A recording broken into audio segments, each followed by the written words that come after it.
Hi, very good evening, my friends. Today we are here with our, team. As usual, we have with us Anindita. We do have our observer and an industry expert, Preetha, today. And we will be joined by our friend and colleague, Mr. Sanjiv Gupta, who is also an industry expert with 37 years of experience. So, as usual, I will brief you what we are going to do today, and then we will be able to take it forward. So, I'm going to talk a little bit about job prospects and CV problems, etc. Will take say 10 minutes or 15 minutes, and then we'll introduce our panelist Anindita Saha and our mentor, Mr. Sanjeev Gupta, who has helped a lot in preparing this webinar. And we have with us our another industry expert, Preetha, who has 11 years of experience. He's expert in finance, lived in Dubai, but now currently in India. And luckily, we were able to get hold of her and seek her help. And she kindly consented to join us today. So, my friends, what I'm going to tell you today is before I initiate the whole full talk, let me see how many people are there and stabilize them before I initiate the talk. And also would like to put our recording on so that if in case we need, we can use it also in future. So a very good evening, friends. So I am welcoming you all in this session of 22nd July 2020. And I see we have lots of people watching us on YouTube channel. We have Joao, we have Urja, Shreya, Shruti, Rusali, Garvita, Drishti, Ekyoja, Sambhavi, Jaya Lakshmi, Syed Tabrez, Mahek, and many more. I will request you all to kindly see if you could share, this video and this webinar with other people in social media, especially those people who are graduating or who are seeking jobs or who have not yet given a try. Because if you are able to understand these basic fundamentals, I believe you will be able to cross the barrier. I will share some experience, also about, this first break and first CV making experience, etc., so that it will help you to understand how the industry sees your CV, right? So with this, my friends, I welcome you again today in this session of 22nd July 2020. Our intern Anindita will take care of today's presentation. She will be helped and and assisted, rather mentored by our friend Mr. Sanjeev Gupta ji, and we have also Preetha with us. Friends, just imagine you are doing graduation. Let's say you have entered in the final year, or you are doing MBA, and or even you are doing 10+2. You are looking for your jobs. First job, first break. Many of you are now, lucky that you have been part of Modlingua internship program, and you have already gone through very painful experience of preparing your, profile, aims and objectives, also a video profile of yours. Plus, there are a variety of, training programs which has been already imparted, and you have already undergone certain activities which makes you understand, how important it is. I will give you one example of, this internship program, how it goes.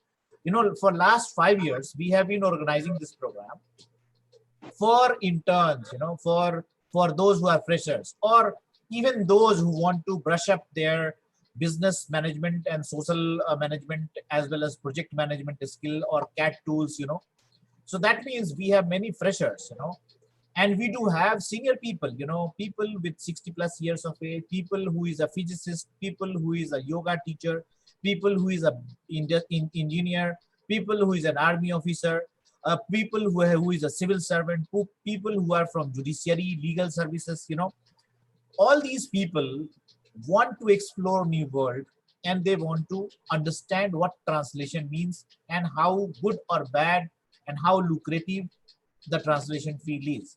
So the idea is, if engineers can attempt to become a translator, similarly, lawyers can attempt to become the translator.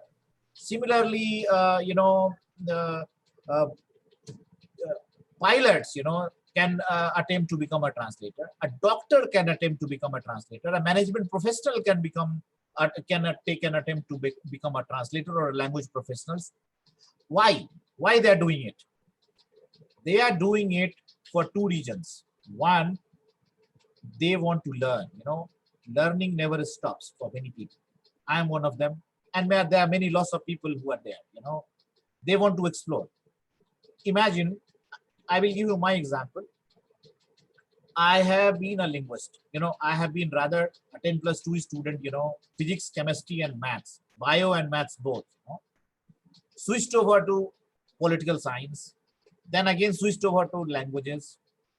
From languages, switching over to international relations. From international relations, switching over to computational linguistics. There is a direct, kind of, I will say, a big change, when you are from language to computers, computer science. It's a big change. And from computer science to law, there is another change. Why did I do so? Because interest and desire to interlink, variety of disciplines and make it interdisciplinary. That is the desire. But many times people say language has no relations with the maths. Many times people say language has no relations with physics. But if you try to go deeper a little bit, you will realize that content writing, of physics is not done by a person who is a physicist, a scientist. He is too busy in developing new things. It is being done by a content writer, and that content writer may not be a person from physics at all. That content writer is the person who has developed a knack, who is into it, who has slowly built up, relationship in that subject matter. Similarly, there are people who are content writers, but they are doing content writing in biotechnology. Why this is happening? When you are doing biotechnology content writing, why not become a biotechnologist as well? When you are doing translation in legal domain, why not become a legal lawyer as well? Experience takes you to all these areas, my friends. So my, always contentions, has been to focus, on certain area and build on. Now, when you are a fresher trying to locate for a job, in our summer internship program, which we started in 2015, first time we had received around 150 applications, right? And out of that 150 applications, only, 50 were selected. 100 of them was rejected just because they could not write a proper mail. Without looking into CV, their covering letter, those 100 people were rejected. The left out 50% people were, 50, only 25% people were selected because they were able to correctly present themselves in their CV. So can you imagine, out of 150, only 25 get selected. Second year, in 2016, we received around 300 applications. 150 outrightly rejected without any problem, without any, hesitation. Again, 75 people got selected on the basis of CV, right? That was the first barrier.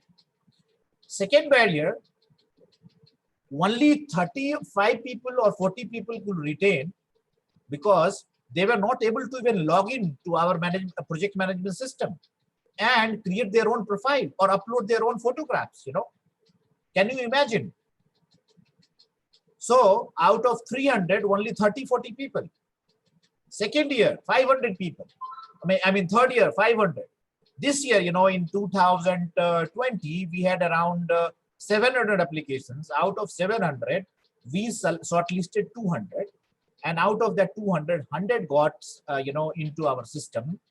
And by the time they could update their brief profile, their career goals, just a small essay of 100, 200 words, many of them were not able to write that, a small 1-2 paragraph about your own self. Can you imagine the kind of education or the kind of orientation they are going through?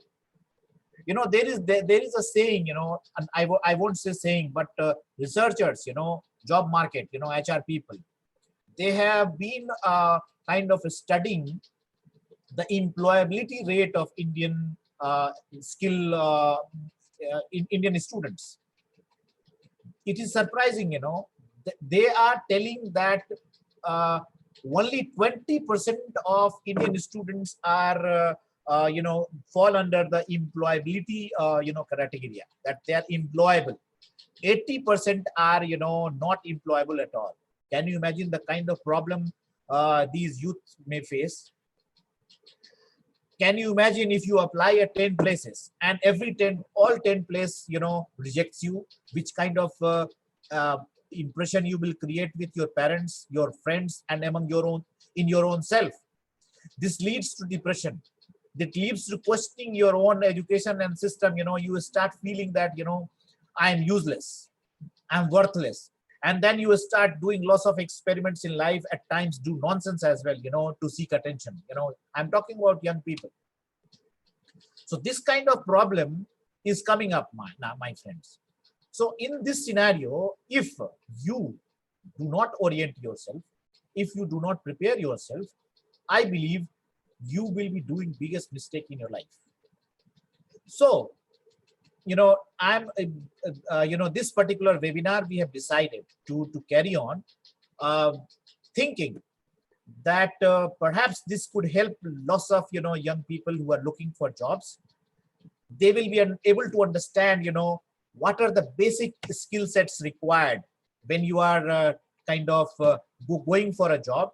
Number one, what is the basic requirement of content writing when you are preparing?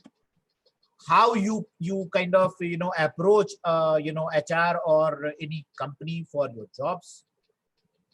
How you can counter certain hiccups and problems that will come up, and how to develop a sort of attitudes towards taking up challenges and facing it and converting that challenge into an opportunity. These are the points that we plan to discuss today in this talk, in this webinar. Anindita has prepared it well. She has been mentored by our industry expert, Mr. Sanjiv Gupta, who has around 37 years of experience, and our observer Preetha, who has also seen the world, lived in Dubai also. Dubai is a very cosmopolitan city. If you go there, you will find lots of Indians and lots of Britishers and Europeans. And it is a very competitive market there.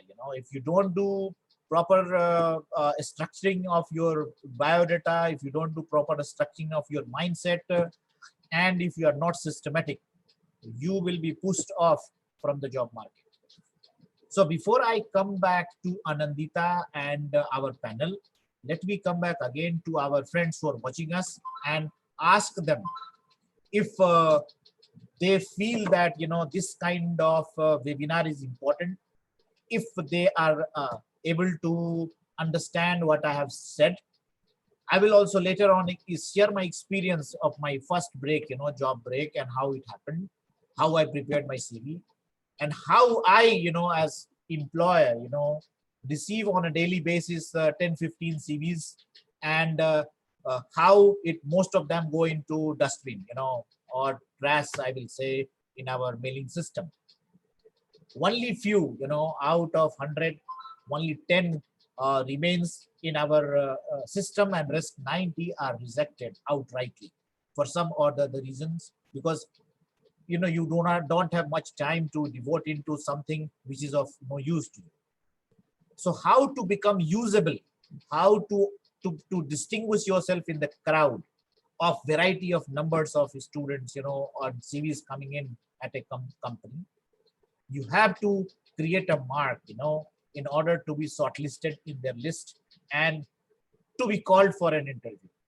So, my friend, if you have any thoughts, opinion, any questions, please do ask here in the chat box. Meanwhile, let's start with our, presentation from our intern, Anindita. Anita, to you now, please. Good evening, everyone. Sir, am I audible? Yes, all well. Okay, great. Good evening, everyone. First of all, I would like to thank you all to be here to listen to what I have to say. And I would like to thank Sanjiv sir for mentoring me. He probably just gave me 5-6 extra points, but that just changed my entire content because those points were really important that I missed out on. So thank you so much. Just to give you a prerequisite, I have divided my presentation into 3 parts. The first part would be some little tips and tricks as to how to write a CV, as in certain formatting or certain rules that we not need to, but if we follow them, it will be good. The second part, I would be talking about how to build a CV, as in Hindi, like we say, मतलब होना क्या क्या चाहिए CV में या कैसे क्या क्या चीजें हैं जो डालनी चाहिए CV में. I will be pointing out those things, and the final part will consist of how to prepare yourself for your first interview. I might not be very well experienced for my first interview because I haven't really applied for a job yet, but I have applied for internships and I have given many interviews in the sense for my exam. So I have jotted down some points from that, whatever I used during that, and used my experience for that. So I would like to share those points with you. Starting with the first part, tips on how to write a CV. The first point is we need to modify the CV as per the job requirement. So I remember I was having a seminar in my college wherein Campus France had come, and they were talking about the internship process. So the guy who was taking the seminar, he gave us an example saying that it might be a stereotype, but this is what he said. He said that Indian people have this image that they are so lazy that they don't modify or tweak their CV before sending it off to others. They just put one standard CV everywhere and they send it, to all the job places. So I think that is something that should not be done. You should modify your CV. Whatever is important for one particular job, you need to put that thing forward for that particular job before sending it away. So just an example. For example, I've done an internship in content writing, but I'm applying for a lecturership. So the content writing, of course, it's important. It's a part of my experience, but it is not directly relevant to my lecturership job. So hence, I will try to keep it a little lower, as in it should not be there in the front because it's not relevant enough. Second is the CV should, whatever points you're putting up in a CV, they should always be in a reverse chronological order. That means whatever is the most recent thing that you've done should come on top and continuing like that, because it just says that whatever you've done most recently is the most important thing. So it should be like that. Thirdly, there should always be a category about your hobbies and interests, because it just tells the interviewer more about yourself, and it shows that you're committed towards something. So if I've learned dancing for say 5 years and dancing is my hobby, to just keep a category of hobbies and interests towards the towards the lower side of your CV, so that it just gives an impression that you are passionate about dancing, and that passion of doing something for 5 whole years, you will bring it to the job as well. So it just shows your commitment and your passion. And also keep another category of others, wherein you put the things, for example, I gave you the content writing example, you put those things which are not directly relevant to your job in the others category, which are important but not directly relevant. So you do mention them because you've done it and it's a part of your experience, but it's not it doesn't go directly with what you need to do for your job. So you keep it in the others category. And the final point is formatting. So the way you present your CV, these days CVs are all typed. You don't literally write it with your hand a lot of times. So just take care of the formatting. There are a few things like a CV. It should normally be this way. It's not a hard and fast rule, but it should be, as in it's better if it is in this way. that the length of the CV should be 1 page. If it's more than 1 page, the person just goes through it and it becomes monotonous. So try to fit in your whatever you achieve, whatever your experiences, professional capacities, whatever you have into 1 page, maximum 2 pages. And the headings or the categories or your name or whatever you're putting, those should be in bold so that they are visible. What are the categories? Then the font type is very important. Make it clear, don't make it very fancy so the reader can't just read what is written and he has to give too much attention just to understand which font you're writing. So make it very clear. And the font size for the body of your CV is generally 10 to 12, and for the heading it's generally 14 to 18. Of course, the heading is bigger so that it's more clear.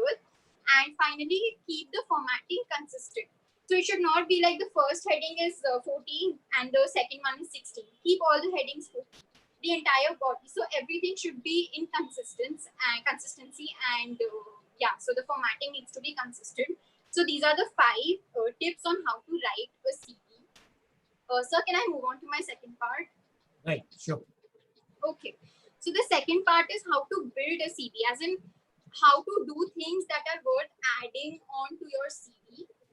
In this, the first point is when you're at a university level. For example, I am right now at my university level. So at your university level, you can join a students' union or become a committee member of any of the societies. This is a very low level of, as in a very beginner's level.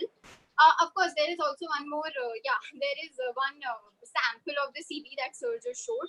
It just says the same things that, so you can see there's in the achievements or responsibilities, it's in the reverse chronological orders. Then the headings, of course, you can put a photo also if you want. It's completely by your choice. And you see the name is in bold and the categories are a little clearer than the body. So all of this and everything is in consistency. So these are the rules that you need to follow. It will be better if you follow these rules. Moving on, I was talking about how to build a CV. For that, I was talking about the first point, which is joining a student union or becoming a committee member. So when you do something like that, it just shows your leadership skills, your communication skills, and the fact that you like to take initiatives in life. So this is just a proof. This is a real life experience which shows all of these qualities in you, that you're ready to take charge of things. Moving on, engage in volunteer work. So this is even for the college people who want to, probably the people who are right now in graduation and want to go to masters and are preparing to go for masters in the in somewhere in abroad. So volunteer work holds a lot of points, and it is just a bonus point if you've done some volunteer work. A lot of times these things require past experience. So if you're doing it for the first time, you can probably engage in crowdfunding, which does not need any prior experience. And once you've gained experience there, you can then continue into doing something like literally going there and helping people. Like for me, I have taught a lot of people of the underserved communities because I started off by crowdfunding and then I went on in the volunteering work. So this is how you start in the volunteering domain and then you move forward. So this just shows that it just shows your, as in your character in a very good way, that you're willing to help people, you're willing to do things that actually help the society and bring the change there. So it gives a very good first impression. Moving on, you can start writing your own blog also, because that again shows your initiation, that you're, of course, also a blog is a very personal thing. So it normally has your interests and your hobbies. So if you say something like I've started writing a blog or anything, it just shows again your commitment, that you're committed towards your blog and whatever your interests are, you're committed towards those interests. So a blog is again a very personal thing, like I said. So the interviewer just knows what are your interests by going through probably just one blog or something like that. So that's that. Other than that, you can always learn a new skill.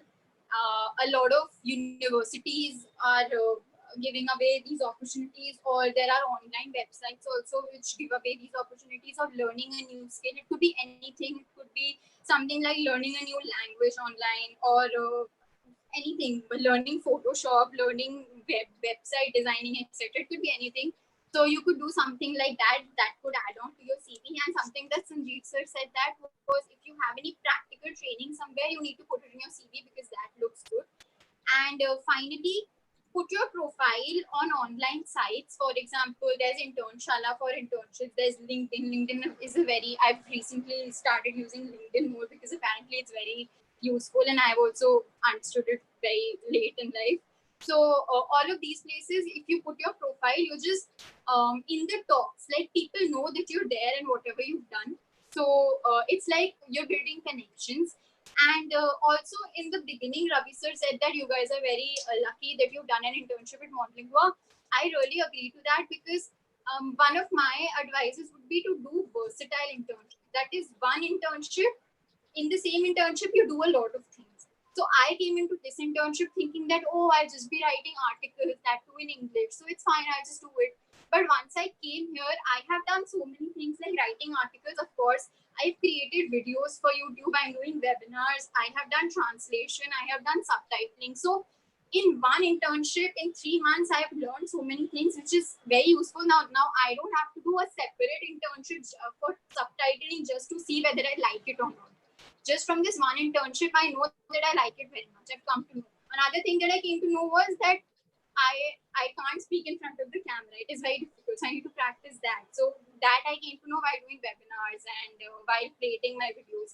So these little experiences help you go a long way. And yeah, I think that's it. It's just that you shouldn't avoid doing something just because you think it's not directly relevant to your job that you want to do one day. Just do whatever you're getting. It's completely fine. Nothing ever goes to waste. It's not like you're going to learn something and you will never use it in your life. It always pays off. So just do whatever you're getting, whatever you're liking in the moment. Great. Anindita, do you have anything left? I guess, you have mentioned about something, in how to prepare yourself for an interview. Will you be Yes. talking about it later, or you want to stop for a while and then we allow our mentor, Mr. Yes, Sanjiv sir. Gupta, to take up and then we move forward? No? Yeah. My question, to you as well as Mr. Sanjeev Gupta, will be to kindly you have explained, the basic requirement, how to prepare yourself, suddenly you cannot go and say, I need a job. If you do not have any profile, it's better to prepare your profile first. For example, do volunteering, do some courses, do some professional development. Even if you're 10+2 and you want to ask for a job, you can do it. But in doing so, you have to kind of highlight, what you learned during your 10+2 time. If you are a sports person, talk about your sports. If you participated in athletics, talk about that. If you were a class monitor in the school, talk about that. If you're a school captain, talk about that. The idea is you have to explain who you are well. If you do not explain it well, what is resume or what is CV, curriculum vitae? It is a piece of paper that gives first-hand information to your prospective employer. And based on your qualification, based on your desire to perform what you want to do, and based on the level that you plan to achieve, if you have not achieved that and for example, if there is job where MBA is required and you have not done MBA and you want to apply, I mean, you are at the risk. So if there is a job at 10+2 level you want to apply, there is no risk. If there is a job for graduate, if you are not a graduate final year, you can take a risk. There is a chance. If you are excellent, they might put you on hold and tell you to give you some time to complete your graduation and come back. But if there is a requirement for graduate and you are a 10+2 and then you are trying to apply for the job, there is a mismatch. There is no point going there, and trying your hard.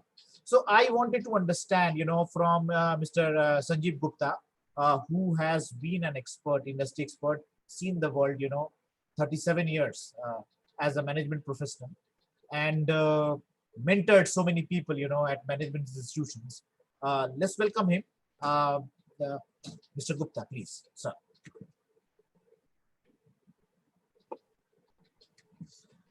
Thank you, Raviji. When we talk of a CV, when we talk of a resume, And since we are talking to the youngsters, I put it in their language. That what do you do when you go for the first date? You prepare yourself, you wear the best of the clothes so that the person opposite to you accepts you, extends his hand to you. Similarly is the CV. Here we are not meeting the person, but we are representing ourselves to that person. So that means my CV has to be the top class, the way I'm going to present myself. We always say that love at first sight.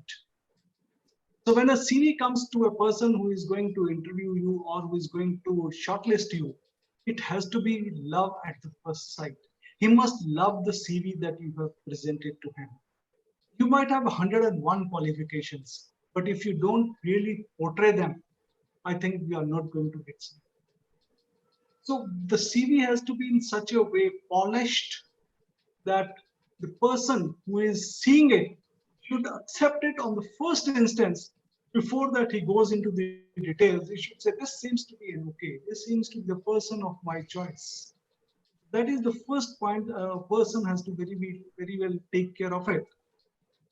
When we talk of CV of 10 plus 2 graduates, postgraduates, management graduates, we have no practical experience of working. So what do the person opposite to you sitting they do? His mostly he will ask you which was your main or the favorite subject. If you are good at that subject, he is going to ask you 2, 3 odd questions, and if you are able to answer it, so that means your first barrier is over. So that means whenever we form a CV, whenever we go for an interview, we must be sure that what I am going to answer. My CV should reflect my personality. Not that I write a CV which is a very high grade, but when I go and I'm not able to present myself. I'll just give you a few examples. Anindita said that you must write some hobbies that you have. Now, I have come across so many CVs of highly professional people. Their hobby is watching cricket.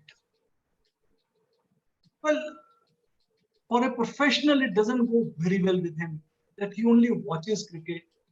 Does he play also? Listening to music, traveling. Somebody came to me. He said that traveling is my hobby. And I asked him, when did you last travel? He thought for a moment and said, sir, maybe last year. So that means what I am trying to write doesn't actually agree with what I'm really doing. So my CV has to be such that it reflects my personality, but it also reflects my true personality. Somebody said that my strength is leadership. I'm talking of the students who are going to appear for IIM interviews.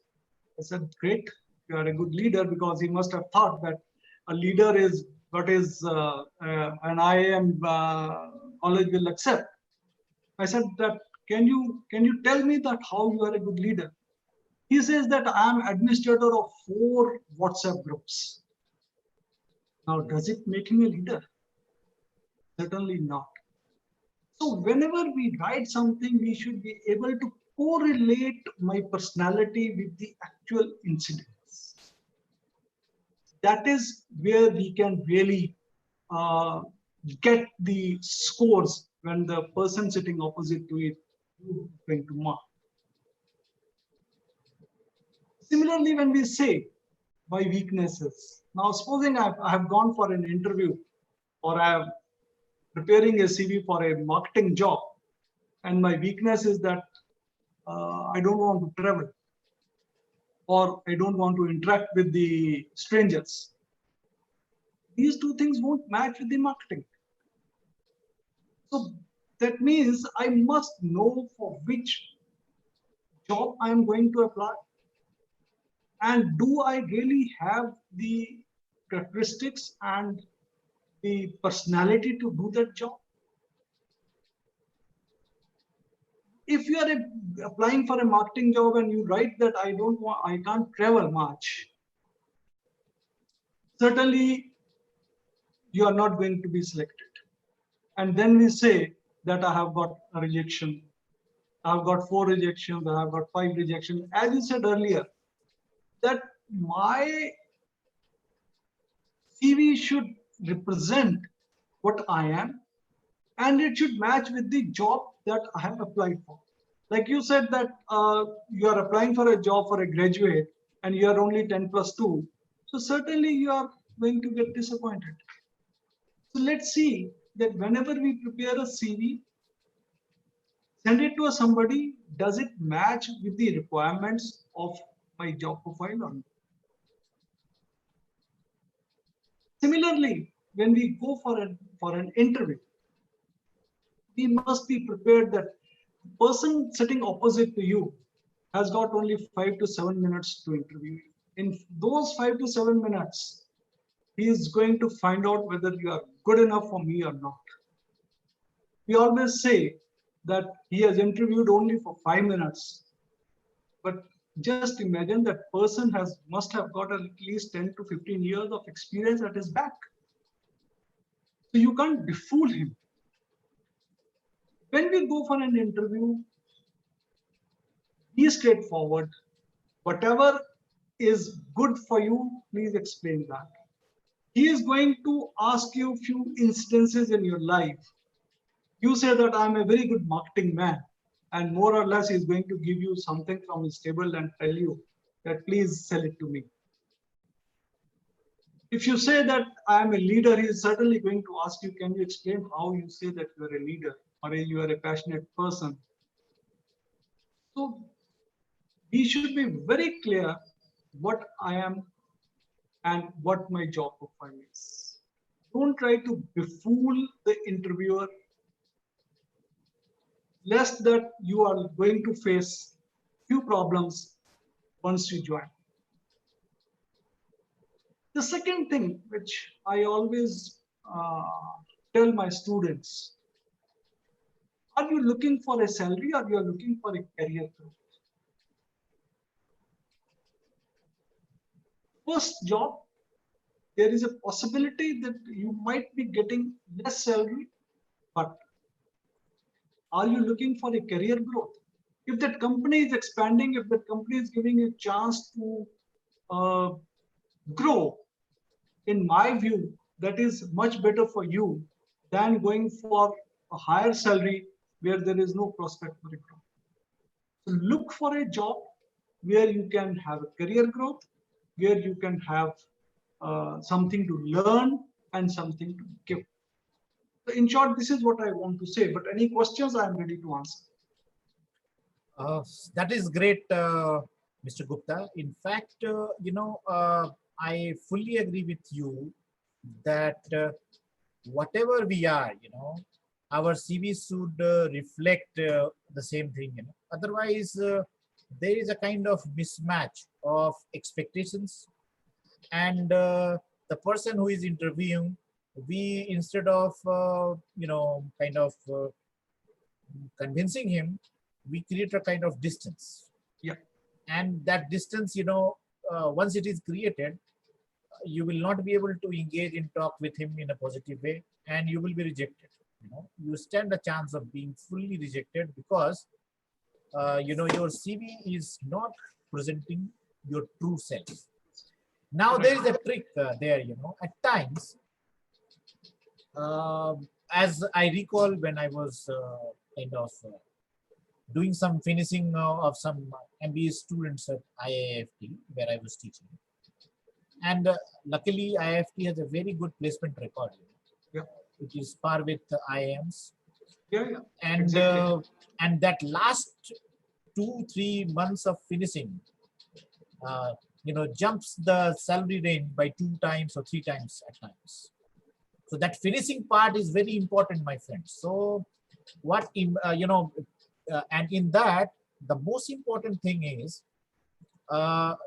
there are certain basic information apart from whatever basic information you have. If you are highlighting some of your key points, like your leadership, for example. If you have been a school captain, certainly it proves that you have a recognized point, to be called as a leader. If you have done some volunteering and in which you have led a group of 10 people, it is leadership. Exactly. So if you wanted even to invent something of that sort, at least do some experiment of that kind in your locality. Go and talk to your common, friends, some local people, fight for a cause, try to unite people. That will give you enough experience to talk in front of an interviewer. So that is how you prepare yourself. If you are not fully prepared, if you have not done any leadership and you want to write that word, you should imbibe that thing inside you. That we have discussed, Anindita, with all our interns before, about habitus of a person, sanskar of a person that reflects on your face. So whatever you are, it should come on your face. And if that is not being shown, these HR people and psychologists sitting there, expert people, who have handled thousands of CVs, of yours type, they can reject you within 30 seconds.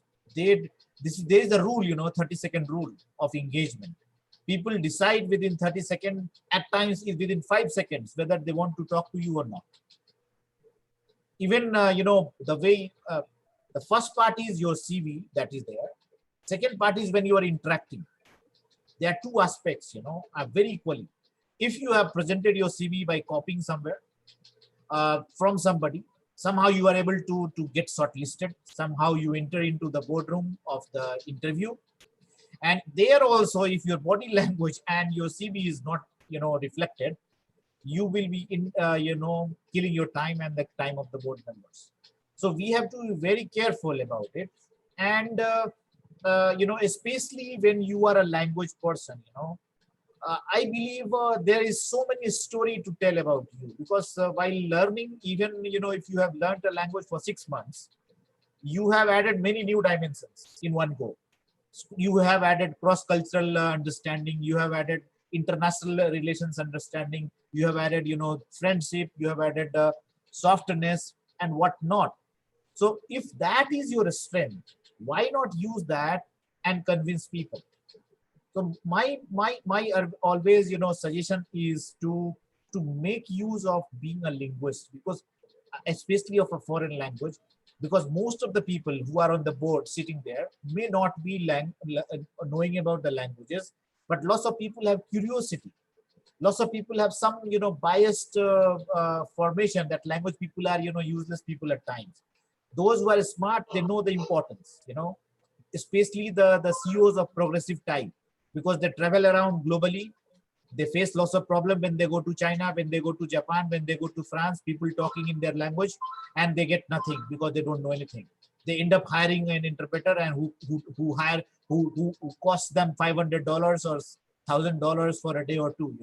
So they know the such importance of those people. But many times those managers, small assistant managers or manager types who have not traveled abroad and who have not learned the foreign languages, they have developed certain stereotype because they have interacted with some mediocres. But there are lots of excellent people nowadays coming into language field who are far better than any engineers, who are far better than any MBAs, because they have prepared themselves. उसको हम हिंदी में बोलते हैं, तपाया है उन लोगों ने अपने आप को by knowledge, by communication, by developing their interpersonal skills, intrapersonal skills. So all these things, you are already positioned, I believe, in a very good point. So the only point which I believe is to highlight that and effectively present it to the board or to the person with whom you're interacting. So I would like to come back, to Preetha, who has lived in Dubai, and who has handled variety of positions. She was earlier in the finance area, and she has, tackled quite well, this HR activities also. So I would request Preetha if you could, share some of your experiences and how you want, these entrepreneurs or, interpreters or translators to prepare themselves for their first crush with job market?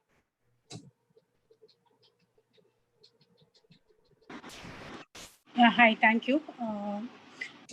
Yeah, I've heard everything that you have mostly covered all the parts of the CV, making a CV.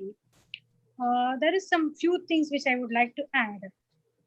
The main thing is that there are many agencies now who help in assisting to prepare a CV. However, when the candidates come for an interview, they really don't have the knowledge of what is written in their own CV. So I would say that you prepare your own CV. You can take the help of the Google. You can refer your sample CVs. However, try to make your own resumes, present it well.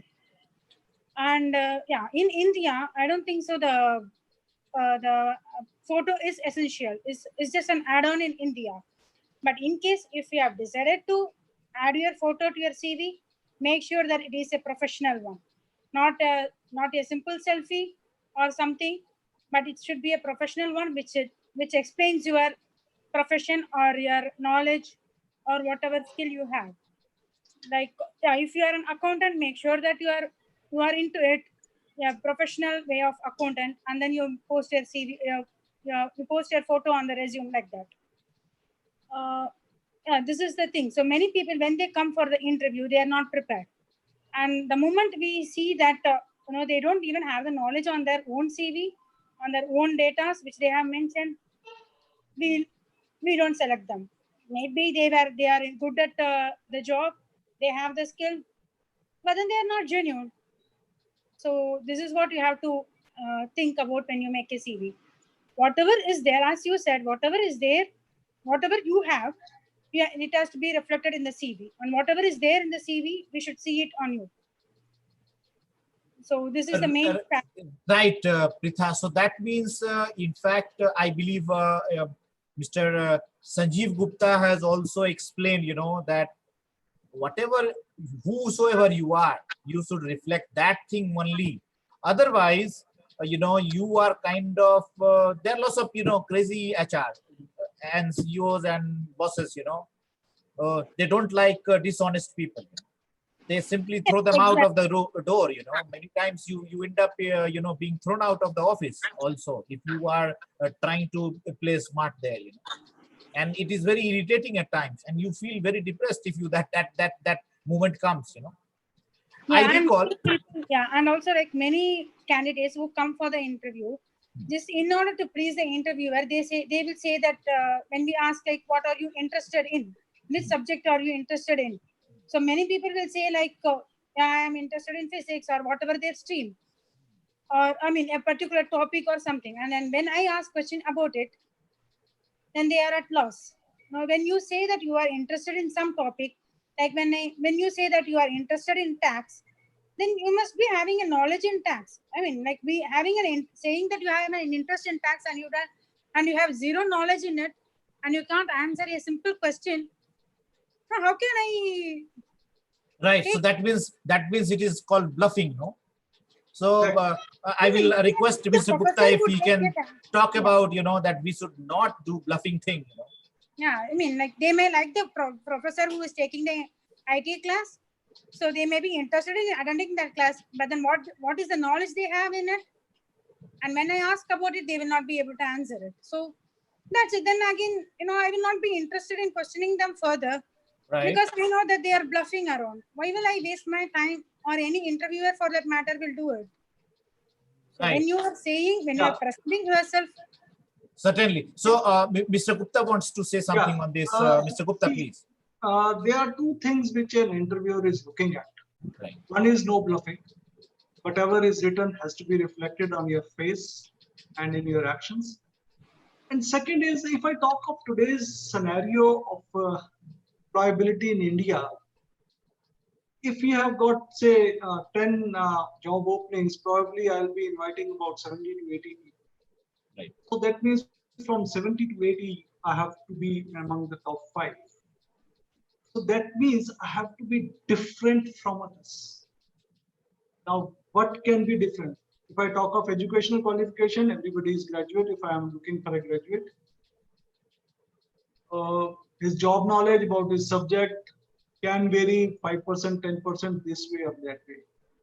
Now, what will matter is how I am different from the others. As you said, some extra co-curricular activities, some leadership activities, somebody joining an NGO, somebody working for the poor, or some extra work that he has carried out. Practically, he knows something about it. So these are the things which are going to get you the marks. Otherwise, 5%, 10% variation can be there between the two of you, because we have already, out of 1,000 applicants, we have already shortlisted 70. And out of 70, I have to select 5. Now, those 70 will be almost same as far as CV is concerned. I'm looking for something different. And make sure that during your study, you have something which is different from others. So no bluffing, add to it something which others don't have. That will get you a job of your taste and your requirements. But another word of caution or encouragement, I should say. See, every job profile requires a set of qualities, a set of attributes that one should have. Now, I may not have those set of attributes. So that doesn't mean that I have been rejected by them. Don't feel rejection. Since my qualities are different from what is required by the employer, so they have not selected me. So instead of saying that I have been rejected by them, you say that they required a different set of qualities, a different set of personality person. I have a different personality, so that means I'm not good for this job, I am good for another job. So don't feel disheartened if you don't get selected at a particular job. Don't feel that you are good for nothing. You are good for everything, but look for a job which matches your personality. This is what I want to say. That is extremely helpful, Mr. Gupta. I'm just going through some comments that has come from our viewers who are watching us on YouTube channel at Modlingua. Jaya Lakshmi is saying, what does the employer look for when they look for at the CV first? Okay. Urja is saying, should we follow any specific format? Then how long the CV can be? These are certain basic questions. They are looking for a demo CV, right? So in order to give them answer to this, I have selected, I do have a variety of CVs with me, which we receive, from, just I tell you, the CV received in 2018, these certain CV like internship CV, certain CVs like Chinese, Croatian, Hindi translators, certain CVs like, HR's 2017, such kind of CVs we receive. Can you imagine? And do you feel that I will have enough time to look into all these CVs? It is practically not possible, what happens when these CVs come, for example,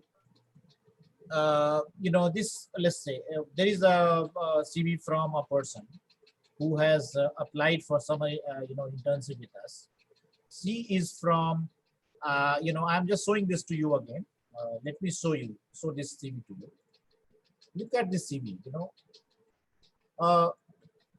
this is Europass, this Europass is a system, that European, plan of CV. You can Google this word. You will find it very interesting.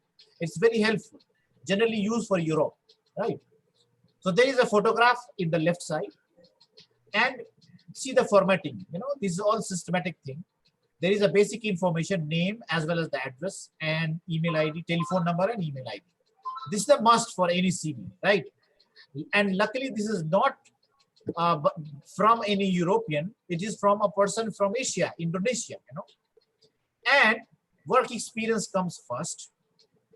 The whatever she has done from whatever date, and then comes the past one, then education and training. Look at the formatting, I'm not telling you only about the text, but also the way of presentation.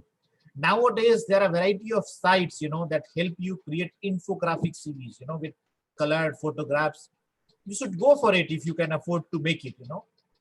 Otherwise, the plain part that I'm just demonstrating to you, education and training, you know, English translation degree, and then civil education, civic education, and theory of translation, then personal skills, mother tongue, and then other languages, you know, listening, reading, spoken.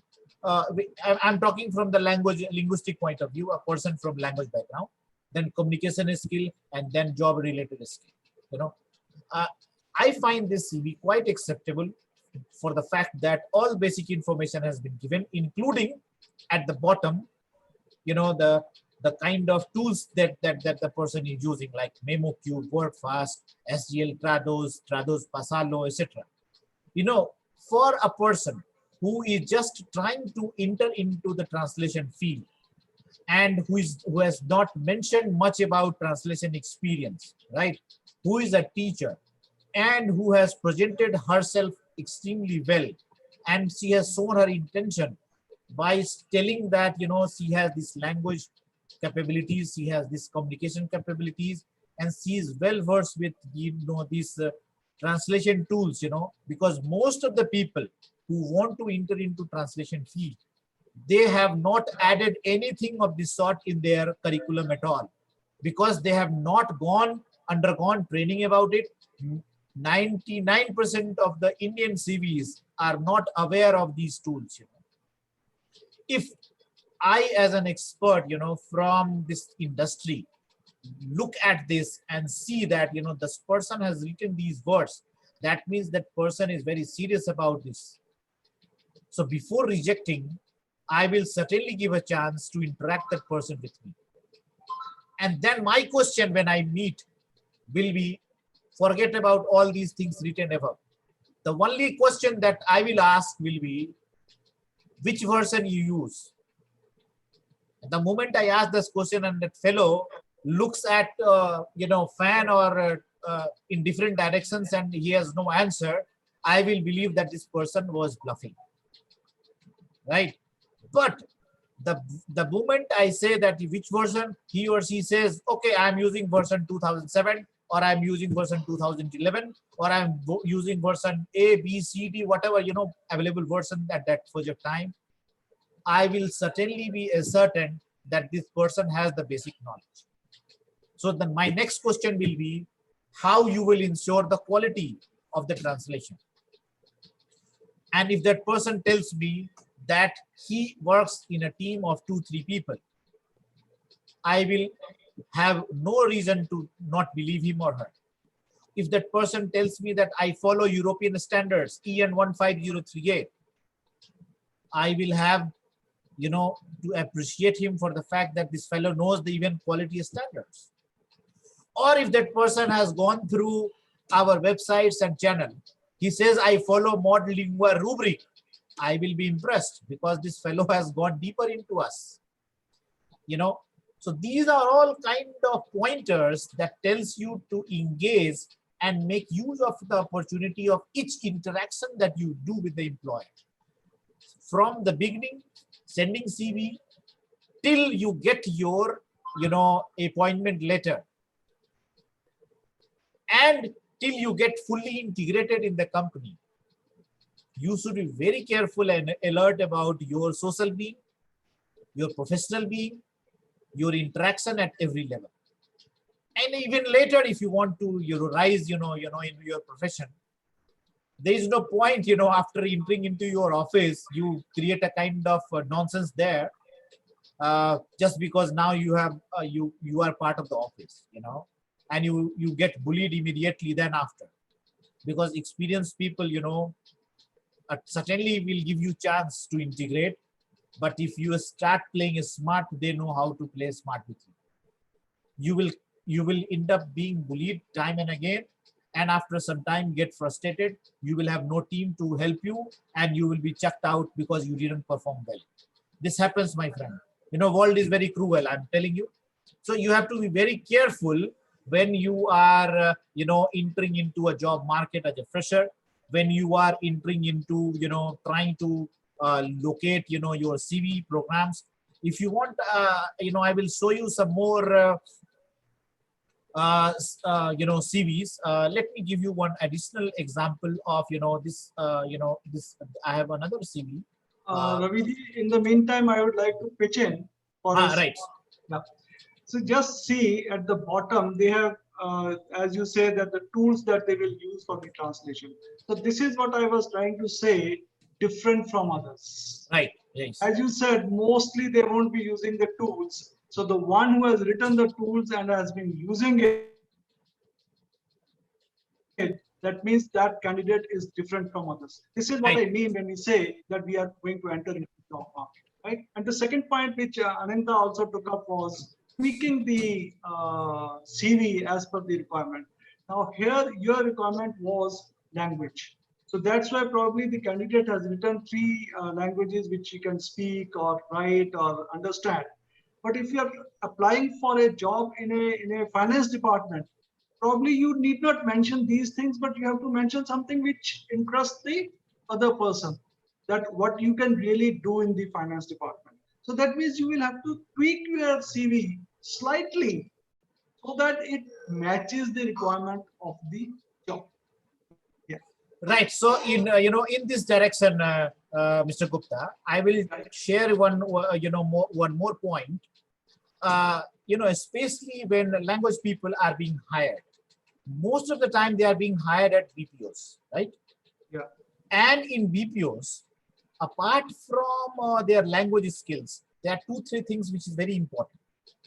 One is flexibility of timing, because shifts, Exactly. Another one is you are telling that I am open mind, etc., etc. And when it comes to shifting, working in shift, you say no, I cannot work. Then what? You are not open mind, and that means you are under living in a kind of strict conditions at the house. So that means and that is not wrong, but whatever you are saying, it should not be kind of negative, putting you in soup that at one point of time you are open mind and another point of time you cannot move. I mean, this is a kind of conflicting thoughts that strikes HR managers. Yeah. Similarly, somebody is saying, you are saying that I like traveling, right? And listening music, and they say, okay, we have a job opening in not in Delhi but in Mumbai. Could you like to go? Again, you say no, I cannot. But that's another kind of, you have again created a problem for yourself. Yes. Exactly. If you had not written that, perhaps that question could have not come. You could have simply said, I cannot move because I have my family here and I'm looking for a job in Noida or Delhi or NCR region.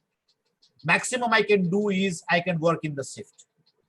There's nothing wrong in saying this statement, but if you say something and you do something else, then it becomes a problem. Many times, for BPO people, they are looking for, let's say, for people with interest in tour and travel, because they want to provide call services to people in need. Yes. And you write in your CV that you have knowledge of tourism, right? And during interview, for the same kind of profile, they ask something about Agra, they ask something about Jaipur, they ask something about Taj Mahal or even Jama Masjid or Qutub Minar, and you have nothing to say. That means again you are bluffing. So instead of that, you should say that I have not have any experience of tourism, neither have a knowledge, but being a language student, I have developed certain capabilities, research capabilities, and etiquette or motivation, but that keeps me moving for new learning. And if given a job, perhaps with little orientation, I will improve upon and move ahead, and build up. So that can put you in a very safe zone than declaring and getting into problem. Similarly, there is another, kind of BPO I'm talking. People, many times, these BPOs, they hire people for accounts process, and you are from a language background. Many times they give you no job description. We want a person with graduation in commerce plus foreign language like French, Spanish, Chinese, Japanese, Korean. But they don't get, those people because not every commerce person learns a language, and many of them have no orientation towards language. So there you have a chance. When jobs are vacant and you are a language person and you are applying for that kind of a position, trying to push yourself in somebody else's domain, at that point of time, if you fail to convince that you will be able to build up your vocabulary in finance and commerce, then you will lose the job. You will so in that kind of a situation, if you write something in CV that you know accounting, even you are a linguist, and they show you a balance sheet and they tell you to explain it what it is, and you don't explain that balance sheet to anyone, that means again you are bluffing. So instead of that, if you wanted to say something of that sort, undergo training. There are some short-term courses on finance, short-term courses on accounts. There are some software like these Tally and all, basic knowledge about it. Similarly, you can develop your own vocabulary, from accounting, let's say 500 words. 1 week's time, you can build up and go and face the interview and say, I have already developed this vocabulary which I am carrying. See, this is what I have learned in last 7 days, and given chance, additional 7 days, I will be able to integrate myself, because this account process thing runs only on those 500 words, 500 terms, of accounting. Because at the end of the day, it is more of a cleaning thing and using those words, and vocabulary. Similarly, if you are going for, something related to, let's say, to software, testing, software testing, like some software have been developed in a multi languages, let's say in French, Chinese, Japanese, Korean, and you are a person of a French, and you are saying that, I have technical knack about softwares and they tell you to explain how our website functions, and you don't know. They tell you to explain how any games function, you don't know. You run into another trouble. So instead of that, you should say that, you only know the language. Again, the same story. But since I have learned the language, and I am sure I will be provided some basic training about these programs and how it runs, I will be able to pick up, because I have been doing all this for quite a long period of time. So this, strategy can help you crack those, gray areas where there is opportunity waiting for you. But the only thing is you have to kind of tactfully handle it, right? So with this, my friend, I will come back to Anindita if she has something more to say, and then we'll ask Preetha to kind of give her closing remark, and if Mr. Gupta has something to say, we'll come back to Mr. Gupta and Preetha. But meanwhile, Anindita, come back again. Thank you, sir. So the last part of my presentation talks about how to prepare yourself before your first interview. So I have a few points that I jotted down. The first one is research about the company that you applied for. So a lot of times during your interview, your interviewer can ask you things like about the company that you're applying for, what is its position in the market, or who are its competitors, what are the advantages of that particular position in its market. And it is good to know the answers of that instead of just awkwardly staring, because probably you've not researched about a place where you want to spend some time, wherein you want to spend probably 5 years of your life or more because of your career. So it's always good to know about the place where you want to work, where you come to give your interview. So the first point is researching. The second point is prepare a personal experience to narrate which matches the job requirements. So I think this has already been discussed. Instead of just going in an interview and saying things like, oh, I have leadership skills, I have communication skills, you back your arguments or your points with some concrete personal experiences. So instead of just saying I have leadership skills, full stop, say I have leadership skills because once I did this, or I have good communication skills because once this happened. So that just gives a concrete proof and just gives an image that you're not just saying things for the sake of saying, but you have a proper experience to back your point. The next point is practice. practice. Of course, practice is the key. This is not something new that I've said. So when you're, especially if it's your first interview, first job interview, anything that you try for the first time, which is in this case talking in front of the interviewer, when you do something for the first time, there will always be mistakes. It is very difficult to be perfect to the point on in your first attempt. So let those first attempts be in your head. Instead of going there and speaking in front of them for the first time, speak in your head for the first time so that you make your mistakes while you are practicing.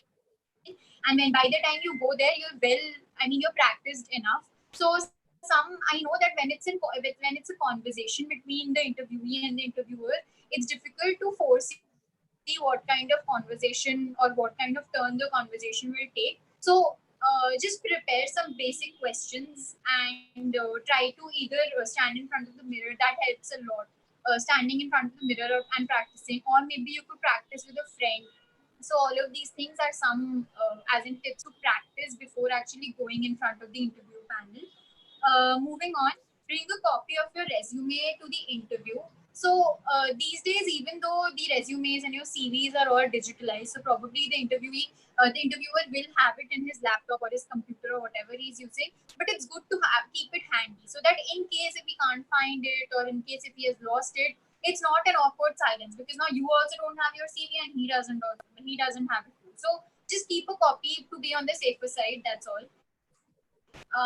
The next point is keep a check on your body language.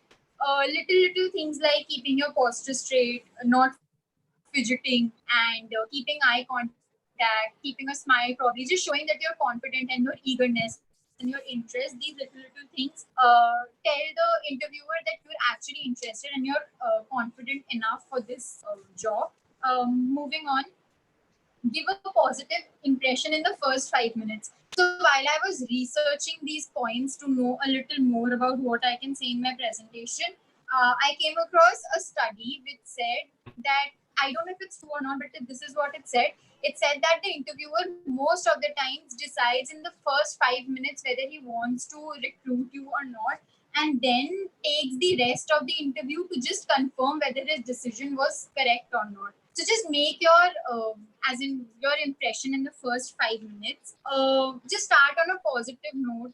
Things like thank him for giving you the time to take your interview, because you can't forget the fact that there are probably 40 more people sitting outside and you are one of them who he wants to interview. So just thank him for his time. And little things like talk about his company, why you want to be there, show your eagerness, show your interest, so that he's also interested in conducting the rest of the interview with, equal enthusiasm. Moving on, make the most of the question, tell me about yourself. So this can be answered in three parts. First, you talk about right now, presently, what are your accomplishments, what is the scope of what you're doing.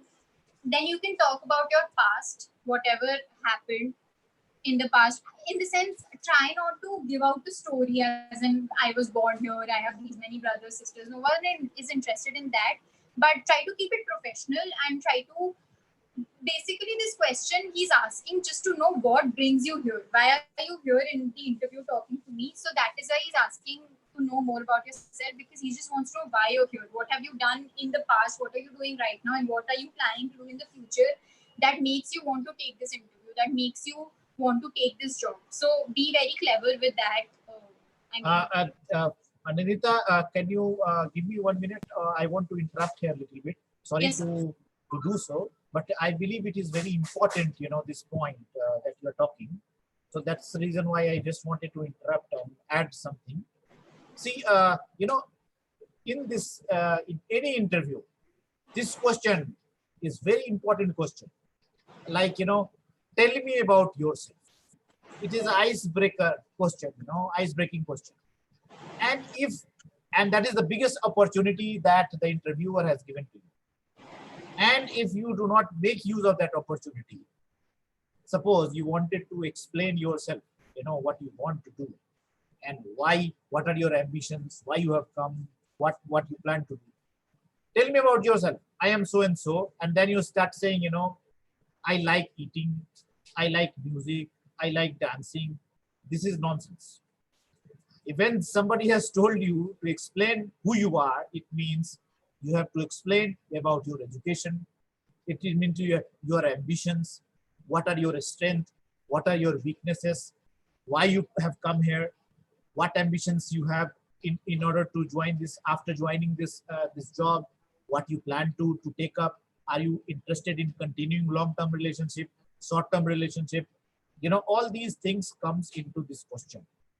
And take up as much time as you can, considering the comfort level of your interviewer.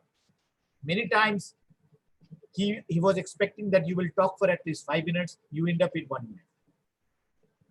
So that is also, a kind of a tricky situation that can prompt some interviewer to form an opinion about you, that you are a person who is introvert, who is very reserved.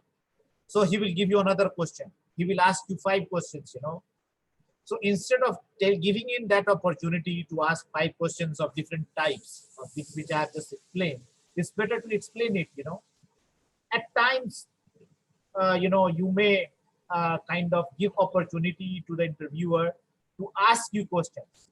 And for that, you have to prompt him.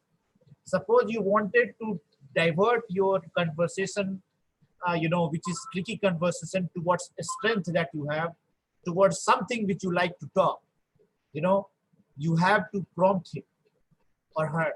Then only she will again ask you question. Acha, so you are interested in cricket.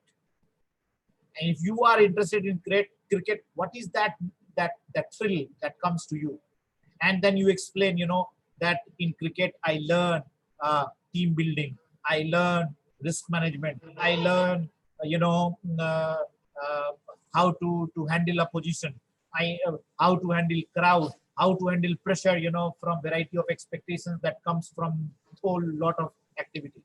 So if you like cricket, so you learn from there some professional things that develops your personality, then it is good. But if you like cricket because Sania Mirza loves somebody, this is a nonsense. So that kind of a story should be avoided while you are doing interaction with your HR, So please, Anindita, please carry on. Yeah, thank you, sir. The next point is about your selling points. That is, you need to explain your selling points and why they should hire you. So when you walk into a room, you need to, again, remember that there are 40, 50 other people who have applied, and you need to convince the interviewer why you are the best out of all these 50, 40 people who have applied there. So I guess just keep in mind any 5 qualities that you would like to present in front of them and go ahead with them. And anything, the qualities could be something like leadership, again, leadership, communication, etc. And again, it has to, whatever you've prepared, it has to do something with why you want this job, why they should hire you. And one more thing that I read and I found it very useful was that if you have any shortcomings, that is fine because no one is perfect. But you should have a defense ready for that. So if, for example, I don't have this particular quality, they should still hire me because this. So this is my defense. I need to be ready with my defense that even though I don't have this particular quality or I am not that well known with this particular trait or something, you should still hire me because I compensate in other ways. So that compensation part, that defense part should be ready for you to answer. Moving on, talk about something which is not mentioned in your CV. So of course, the interviewer already has a copy of your CV, of your resume. Whatever you're going to talk about, he already knows because it's in front of him. So just the fact that you're speaking in front of him about the same things will not add on to anything. He already can read. So try to keep some points handy about the things. For example, I gave you the example of any personal experience. So you can't put up personal experiences in your CV or your resume saying once this happened. So that parts you can just talk about them, which you have not put in your CV, just to back up your whatever points you're giving about yourself. Moving on, take the lead in the interview. So don't just sit back and wait. अभी ये पूछेंगे तो हम जवाब देंगे. If you want to talk about something, one of your accomplishments or something, don't wait for him to ask. It's your interview. You need to talk about everything that you feel is important. So just sometimes, without of course giving the impression of being arrogant, try to take the lead. Try to talk about things that you think are important, that you think the interviewer should know about you, so that your chances of getting the job increase. So don't just get laid back and think ki abhi when we talk about that, then I will talk about this particular thing. Talk about things that you want to talk about, the things that you think are important. And the final point is close on a positive note. So I came across this very wonderful example that, for example, there's a salesman. He came to your house with his product, and he's talking about everything, the features, the characteristics, everything. And in the end, he says, "Thank you for your time. Bye." So what is that one thing missing? Is that in the end, he didn't ask you to buy it. He didn't ask you, "Ma'am, please give it a shot." So when you're ending an interview, saying things like, "I really, I am waiting eagerly for your response," or "I really look forward to getting this job." So these are little things that just show your eagerness, your interest in doing the job. And yeah, just end it on a positive note. That's all from my side. That is great. Thank you, Anindita, for giving your points about how to engage with interviewer and all. But before I come back, to our expert, Mr. Sanjiv Gupta and Preetha, I wanted to show, some CVs because people are asking for some more CVs. So just to, add some points, I will share one CV, which is this. This CV is, a CV of Amtech person with cyber security, and she is my sister Nisha. She works currently for Paytm. But when she was looking for a job, I have helped her prepare this CV, and which helped her, later on to crack, a job. This is an entry level point, see, uh, it is, her name, her declaration, what she is, Amtech, mobile number, email ID, and photograph, right? Then basic career objective, educational details, course taken, MTech, BTech, and then 10 plus 2, and then 10th. Whatever she has scored, these year of passing percentage marks, 8.93 in MTech, 7.19 in BTech, 10 plus 2, 63, and 10, 86. So now any person, who is a CV, you will notice that, she has 80, degree marks, 80 plus. But 10 plus 2, she has little marks, less marks, 63. Comparatively, there is a less mark there, right? HR will certainly ask a question on this. Why this difference? What was wrong that gave you this 63.2% marks? In 10th, you have scored well. In BTech, you have scored well. In MTech, you have scored well. Of course, 63 marks in 10 plus 2 is not bad, but comparatively, it is it gives little striking question. You have to understand, from the employer's perspective. Similarly, if she has undergone, while her undergone her training, while doing internship in Institute of Technology Patna, she has some undertaken some training. Reliance, she has undertaken training. HubNet, she has. So these are all internship and training which she has done apart from her education. Then she has done certain research projects when she was at doing her MTech and when she was doing her BTech. Then she has added strength. Then she has added languages, hobbies, swimming, listening to music, and exploratory new places, photography. Now, there are many people who would ask, how much time you swim? And if she says, in a month I go once for swimming. If she says, listening to light and classical music, okay. Why you listen to light music? What gives you? If you don't have a convincing answer, you will be in the soup. So it's better not to write. If you are convinced, you should write. Exploring new places. How many places you have visited? What you go and what you explore. You should be prepared with this answer. Photography. Have you participated in a photography competition? Which kind of photographs you like? What camera you use? Which lens you use? All these questions can come up, you know. So if you're not prepared, it's better not to write it. If you're prepared, it's good, right? So this is how, you know, this is a CV from a fresher's perspective, from a technology point of view. Later on, she has added, you know, some more qualifications like Japanese JLPT 3, 2, and all. You know, so if that gets added, it is good. Similarly, there is another CV which I would like to show you from, you know, language point of view, and that is look at this CV, you know, CV. This is from the language point of view. Somebody from a language background has sent his CV to us to become a trainer, freelance trainer. Name, email ID, telephone number, perfect.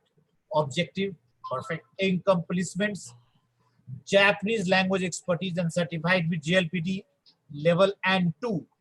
N2 is considered, you know, a level which I won't say, you know, master's level, but better than a graduation, ready to join any job, right? N3, one joins, but N2 is considered as a suitable point by which you could enter into a job market. Then she's saying, I'm having 19 months of experience in translation of IT related technical documents.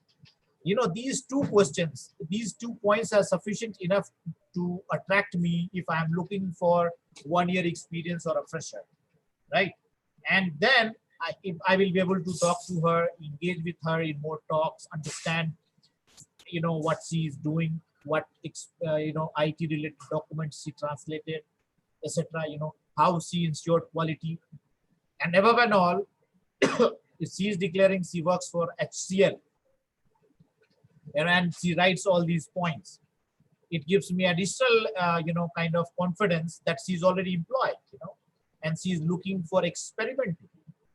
And then it will be my, you know, kind of responsibility to ensure that while experimenting, you know, I don't end up jeopardizing my project. So I will have to ensure that she has a good teaching quality, she has a good communication skill, she knows how to convince students, she knows how to manage class, she has structured her mind as a teacher, etc., etc. You know, it's my responsibility as an HR manager to judge. So I will ask variety of questions, looking at, you know, my requirements. If she has not written all these things, perhaps I could not engage with her in talks at all, right? Because she is only doing cycling and badminton or online gaming and traveling, you know. So all the basic information, if she writes, you know, and presents it, you know, in a systematic way, smoothly, alignment is there, you know, you can see this bold and then words which has been put in. There is a, you know, symmetry here in all the words. There is I mean, looks good that she has put in some certain efforts. Many times I receive, you know, CVs from one institution, let's say from Delhi University Faculty of Arts, let's say from German department, right? I received 10 CVs, and the only thing that I notice in that 10 is change in name. That's all. So this is what is called copy paste activity. Teamwork is good, but this kind of a teamwork, you know, has put all these 10 people in trouble zone, because these all people have either copied from a person or went to a, you know, cyber cafe person who types the name and you know, prints and gives it to you and tells you, okay, jao interview de ke aa jana, fail ho jana, jisko fail hona hai wo mere paas aa jaye. Do you understand what I am saying? Because you have given you know, kind of key of your future to a person who is sitting in the computer, you know, a computer operator. You have not applied your brain. I mean, can you imagine, you know, at this kind of IT revolutionized time, when everybody is empowered with, you know, mobile phone and computer and laptop, etc., and then you going to a, to that you know, shopkeeper and getting copy because you have developed habit of doing so, because colleges में जो project मिलते हैं आपके पास, वो project भी ऐसे ही आप बना के देते हैं, एंड आपके पास ये कैपेबिलिटी तक अभी तक डेवलप नहीं किया कि आप अपना एक सीवी बना सके, 10 लाइन लिख सके, 15 लाइन लिख सके, तो आप अभी इसका मतलब तैयार नहीं हुए हैं जॉब में घुसने। So this is as simple as that. बिना मतलब का बेवकूफ़ी कर रहे हो, सीवी भेज रहे हो, फेल हो जाओ, डिप्रेशन में आ जाओ, उससे अच्छा मत भेजो। So with this, my friend, let's come back to Sanjiv Gupta, sir, and understand his views, and then perhaps Preetha will also, could like to add some points and we close. Thank you, sir. I mean, I think we have covered a whole scenario that how to prepare a CV and appear for an interview. The only last words and a word of advice for them is that rehearse yourself, that you are going to appear for an interview. You can do the rehearsing yourself in front of a mirror, or your friend can do it, or your parents can do this. Let them ask you any odd questions that you are likely to face, so that you are well prepared. Like you said that introduce yourself, a standard question. So why don't we rehearse it at home? See that the flow is correct. And to some extent, I can also remember that how the flow is going to be and where I'm going to emphasize so that the interview turns to that direction. So rehearse it, have some mock interviews. There are few sites available where you can conduct mock interviews. You can go in for that. You can talk to the experts. You can talk to your parents. But do rehearse a lot before you finally go for your first job interview. This is what I wanted to say. Thank you so much. Thank you, Mr. Gupta. I understand, it's very important, mock interview, and it really helps, it brings lots of confidence in you. Without mock interview, if you just walk in, and then show your, kind of मनहूस चेहरा जिसको हम बोलते हैं, वो नहीं दिखाइए आपको, right? Yeah. So with that, let's come to Preetha and understand how, as an observer, she talks about our today's webinar, and we close, accordingly. Thank you. Preetha, please. Hi. Yes. Yeah, you have covered almost all the points which are important for making a CV and for presenting yourself. Like, when whoever is the candidate has to present themselves first well, and also more important is that CV should also be presentable. And yeah, when you said that about the copy pasting of a CV, yes, I have seen such things. Everyone comes from the same agency and they will be having the same set of format, the same CV except for the name and the date of birth change. Everything else will be the same. So one has to avoid that. You can take a template from Google, but then use your own creative ideas to make your CV look presentable. And when you are sending an email to any company or to any HR, make sure that you write a cover letter. A cover letter is must. It's not that, hi, dear, please find my attached resume. It's not enough.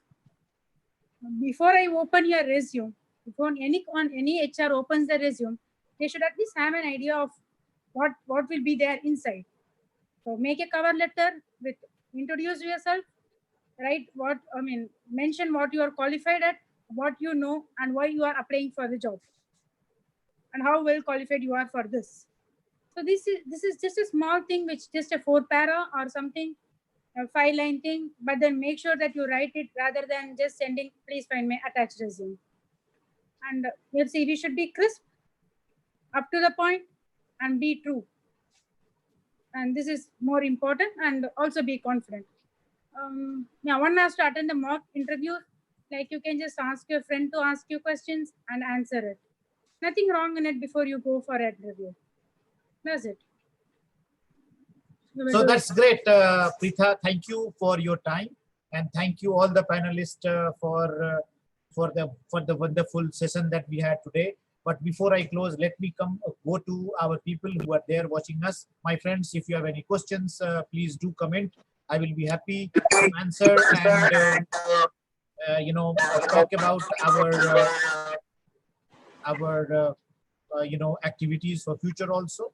We will be conducting another webinar on the role of translation in 21st century on 24th, day after tomorrow, uh, day after tomorrow. So it will be great if you join, all the people, including panelists. I would like to invite you all, as well as all my friends who are watching us. It will be great to see you again on this topic, which is very interesting. What is the role of translation? Why translation has grown and is becoming important nowadays? Lots of people are entering into this profession because this has created huge demand. Job market is full of good translators, and they are very highly paid translators.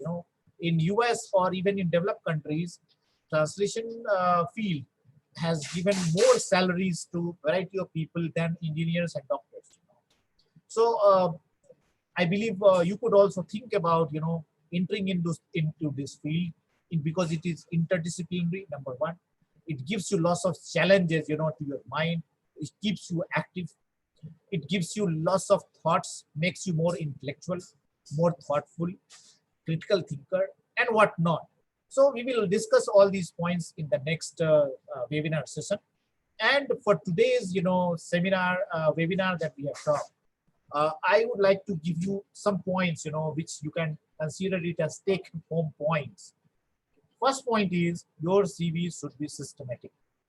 Basic information first about your name, email ID, telephone number, photograph if possible, and then about your career goals, objectives in life, and then your qualification, or if you have experience, write about your experience, qualifications, certain hobbies you have, languages certain extraordinary achievements that you have, or you are in the process of doing something.